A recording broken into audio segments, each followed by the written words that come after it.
ಬೆಂಗಳೂರಿನಲ್ಲಿ ವರ್ಣಾರ್ಭಟ ಹಿನ್ನೆಲೆ ಬಿಬಿಎಂಪಿ ಎಚ್ಚೆತ್ತುಕೊಂಡಿದೆ.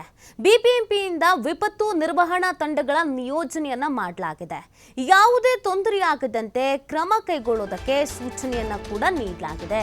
ತಗ್ಗು ಪ್ರದೇಶಗಳಿಗೆ ಮಳೆ ನೀರು ನುಗ್ಗುವುದು, ಮ್ಯಾನ್ ಹೋಲ್ ಸಮಸ್ಯೆ, ಮರ ಬೀಳೋದು, ವಿದ್ಯುತ್ ಕಂಬಗಳು ಬೀಳೋದನ್ನ ತಡೆಗಟ್ಟುವುದಕ್ಕೆ ಕ್ರಮವನ್ನ ಕೈಗೊಳ್ಳೋದಕ್ಕೆ ಇತರ ಮುಂಜಾಗ್ರತಾ ಕ್ರಮವನ್ನ ಕೈಗೊಳ್ಳಲಾಗ್ತಾ ಇದೆ. ಅದಕ್ಕೆ ಅಂತ ತಂಡವನ್ನ ಕೂಡ ರಚನೆ ಮಾಡಲಾಗಿದೆ. ಆಯಾ ವಲಯಗಳ ಉಪವಿಭಾಗದಲ್ಲಿ ಪಾಲಿಕೆ, ಜಲಮಂಡಳಿ, ಬೆಸ್ಕಾಂ, ಅಗ್ನಿಶಾಮಕ ಸೇರಿ ಇತರ ಇಲಾಖೆಗಳ ತಂಡಗಳ ನಿಯೋಜನೆಯನ್ನ ಮಾಡಲಾಗಿದೆ. ಧರೆಗುರುಳಿದ ಮರಗಳ ತೆರವುಗೊಳಿಸೋಕೆ 39 ತಂಡಗಳನ್ನು ರಚಿಸಲಾಗಿದೆ. ನೋಡಿ, ಬೇರೆ ಕಡೆ ಮಳೆ ಆಗೋದಕ್ಕೂ ಬೆಂಗಳೂರಿನಲ್ಲಿ ಮಳೆ ಆಗೋದಕ್ಕೂ ಬಹಳ ವ್ಯತ್ಯಾಸ ಇದೆ. ಇಲ್ಲೊಂದು ಸ್ವಲ್ಪ ಮಳೆ ಆಯಿತು ಅಂತಂದರೆ ಸಾವಿರಾರು ಸಮಸ್ಯೆಗಳು ಎದುರಾಗ್ಬಿಡತ್ತೆ. ಸೊ ಆ ಕಾರಣಕ್ಕೆ ಇದು ಪ್ರತಿ ಮಳೆ ಆದಾಗ್ಲೂ ಬೆಂಗಳೂರು ಜನರು ಅನುಭವಿಸುವಂಥ ನರಕ ಯಾತನೆ. ಮರ ಬೀಳತ್ತೆ ಅಥವಾ ಈ ಚರಂಡಿ ನೀರೆಲ್ಲ ರಸ್ತೆಗೆ ಬಂದಿರತ್ತೆ, ತಗ್ಗು ಪ್ರದೇಶಗಳಿಗೆ ನೀರು ನುಗ್ಗುತ್ತೆ, ಮನೆ ಒಳಗೆಲ್ಲ ನೀರು ನುಗ್ಗುತ್ತೆ, ಮ್ಯಾನ್ ಹೋಲ್ ಸಮಸ್ಯೆ ಆಗತ್ತೆ, ರಾಜಕಾಲುವೆ ಸಮಸ್ಯೆ ಆಗತ್ತೆ. ಸೊ ಇದನ್ನೆಲ್ಲ ತಡೆಗಟ್ಟಬೇಕು ಅನ್ನುವಂಥ ನಿಟ್ಟಿನಲ್ಲಿ ತಂಡವನ್ನು ರಚಿಸಲಾಗಿದೆ. ಪ್ರತಿ ಬಾರಿ ಬಿಬಿಎಂಪಿಗೆ ಹಿಡಿಶಾಪ ಹಾಕ್ತಾ ಇದ್ರು ಬೆಂಗಳೂರಿನ ಜನತೆ. ಮಳೆ ಬಂದು ಎಲ್ಲ ಕೊಚ್ಕೊಂಡು ಹೋಗಿ ಎಲ್ಲ ಮುಗಿದ್ರೂ ಕೂಡ ಇವ್ರು ಬಂದು ಕ್ಲೀನ್ ಮಾಡಲ್ಲ ಅಥವಾ ಮರವ ತೆರವು ಮಾಡಲ್ಲ, ಸಮಸ್ಯೆ ಆಗತ್ತೆ ಅಂತ. ಸೊ ಹಾಗಾಗಿ ಈ ಬಾರಿ ಮುಂಚಿತವಾಗಿ ಎಚ್ಚೆತ್ತುಕೊಂಡಿದೆ ಪಾಲಿಕೆ, ತಂಡವನ್ನು ರಚನೆ ಮಾಡಿಕೊಂಡಿದೆ. ಎಲ್ಲಿ ಏನೇ ಸಮಸ್ಯೆಗಳಾದ್ರೂ ಆದಷ್ಟು ಬೇಗ ಬಗೆಹರಿಸಬೇಕು ಅನ್ನುವಂಥ ನಿರ್ಧಾರಕ್ಕಾಗಿ ಈ ಥರದೊಂದು ತಂಡವನ್ನು ರಚಿಸಲಾಗಿದೆ. ಇಷ್ಟು ವರ್ಷ ಏನಾಗ್ತಿತ್ತು ಅಂತಂದರೆ, ಯಾವುದಾದ್ರೂ ಒಂದು ಸಮಸ್ಯೆ ಆಗಿದೆ ಅಂತಂದರೆ ಜಲಮಂಡಳಿಯವರು ಬಿಬಿಎಂಪಿ ಮೇಲೆ, ಬಿಬಿಎಂಪಿಯವರು ಬೆಸ್ಕಾಂ ಮೇಲೆ, ಇನ್ನೊಬ್ಬರ ಮೇಲೆ, ಮತ್ತೊಬ್ಬರ ಮೇಲೆ, ಒಬ್ಬರ ಮೇಲೆ ಒಬ್ಬರು ಹೇಳ್ಕೊಂಡು ಕಾಲ ಕಳೀತಿದ್ರು. ಬಿಟ್ಟರೆ ಅದಕ್ಕೊಂದು ಪರಿಹಾರ ಅನ್ನೋದು ಇರ್ತಿರಲಿಲ್ಲ. ಸೊ ಹಾಗಾಗಿ ಈ ಬಾರಿ ಆ ಥರ ಏನೂ ಸಮಸ್ಯೆ ಆಗಬಾರ್ದು ಅನ್ನುವಂಥ ನಿಟ್ಟಿನಲ್ಲಿ ಮಳೆಗಾಲದ ಪ್ರಾರಂಭದಲ್ಲಿಯೇ ಎಚ್ಚೆತ್ತುಕೊಳ್ತಿದ್ದಾರೆ ಬಿಬಿಎಂಪಿ ಅಧಿಕಾರಿಗಳು. ಅದಕ್ಕೆ ಅಂತ ವಿಶೇಷವಾಗಿ ತಂಡವನ್ನು ಕೂಡ ರಚಿಸಲಾಗಿದೆ. ಎಲ್ಲ ಪಾಲಿಕೆ, ಎಲ್ಲ ಇಲಾಖಾವಾರು ಕೂಡ ಒಂದು ತಂಡವನ್ನು ರಚಿಸಲಾಗಿದೆ. ಏನೇ ಸಮಸ್ಯೆಗಳಾದ್ರೂ ಕೂಡ ಆದಷ್ಟು ಬೇಗ ಕ್ಲಿಯರ್ ಮಾಡಬೇಕು ಅನ್ನುವಂಥ ನಿಟ್ಟಿನಲ್ಲಿ ಈ ಥರ ಒಂದು ತಂಡ ರಚಿಸಲಾಗಿದೆ.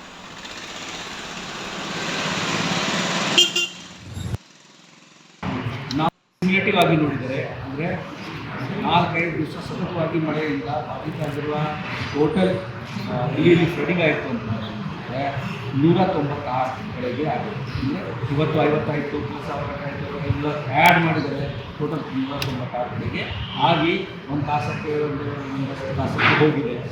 ಅರೌಂಡ್ 10 ಕಡೆಗೆ ಮನೆಯೊಳಗಾಗಿ ನೀರು ನುಗ್ಗಿದ್ದು ಆಮೇಲೆ ಹೋಯಿತು. ಒಂದು ತಾಸು ಬಂತು. ಅದು ಅಲ್ಲಿ ನಿಂತಕ್ಕಂಥ ವಿಚಾರ ಆಗಿಲ್ಲ. ನೀರು ನಿಂತು ಬಿಟ್ಟರೆ ನಮ್ಮ ರೂಲ್ಸ್ ಪ್ರಕಾರ 48 ಗಂಟೆ ನೀರಲ್ಲಿ ಮನೆಗೆ ನುಗ್ಗಿ ನಿಂತರೆ ಅಂದರೆ ಬಾಧಿತ ಮನೆ ಅಂತ ಹೇಳ್ತೀವಿ. ಆ ಪ್ರಕಾರ ಬಾಧಿತ ಏನಾಗಿಲ್ಲ.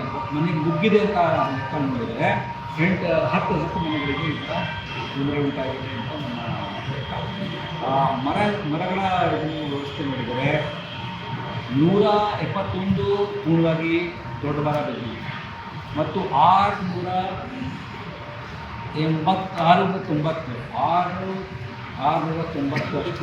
ಹತ್ರನೇ ಅದು ದೊಡ್ಡ ದೊಡ್ಡ ರಂಬೆಗಳು, ಟೊಂಗೆಗಳು ಬಿದ್ದಿರುವ ಘಟನೆ ಉಂಟಾಗಿದೆ. ಅದರಲ್ಲಿ ಈಗ 50 ಬಿಟ್ಟು ಟೊಂಗೆ ರಂಬೆ ಇತ್ಯಾದಿ ನಾವೆಲ್ಲ ಕಟ್ ಮಾಡಿ ಕೆಲವು ಸೈಡ್ಗೆ ಇಟ್ಟಿದ್ದೀವಿ, ಕೆಲವು ಟ್ರಾನ್ಸ್ಪೋರ್ಟ್ ಮಾಡಿಬಿಟ್ಟಿದ್ದೀವಿ.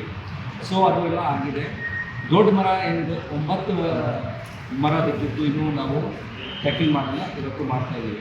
ಸೊ ಟೋಟಲ್ ನೋಡಿದರೆ 50 ಟೊಂಗೆಗಳು, 9 ಟ್ರೀಗಳು ಈಗ ಕಟ್ ಮಾಡ್ತಾಯಿದ್ದೀವಿ. ಇವತ್ತು ಎಲ್ಲ ಕಂಪ್ಲೀಟ್ ಆಗ್ಬೋದು.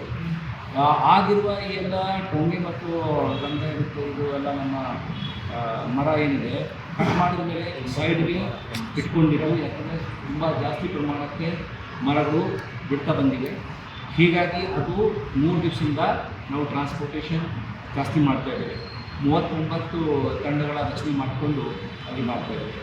ನಾವು ಸಬ್ ಡಿವಿಷನ್ ಲೆವೆಲಲ್ಲಿ ಅಂದರೆ ನಮ್ಮ ಉಪವಿಭಾಗ ಮಟ್ಟದಲ್ಲಿ 63 ಹಳೆಯದು ಏನು ಲೆಕ್ಕ ಇದೆ ಆ ಪ್ರಕಾರ 63 ಕಡೆಗೆ AEE BBMP ಅವರ ನೇತೃತ್ವದಲ್ಲಿ BWSSB, ಫೈರ್ ಫೋರ್ಸ್ ಮತ್ತು ಬೆಸ್ಕಾಂ ಎಲ್ಲ ಸೇರಿ ತಂಡಗಳ ರಚನೆ ಮಾಡಿ ವಾಟ್ಸಪ್ ಗ್ರೂಪ್ ಮಾಡಿ ಅವರಿಗೆ ಡೈರೆಕ್ಟಾಗಿ ನಮ್ಮ ಕಂಟ್ರೋಲ್ ರೂಮಿಂದ ಝೋನಲ್ ಕಂಟ್ರೋಲ್ ರೂಮ್ಗೆ ವಿಚಾರ ಬರುತ್ತೆ. ಅಲ್ಲಿಂದ ಅವರಿಗೆ ಹೋಗ್ತಾ ಇದೆ.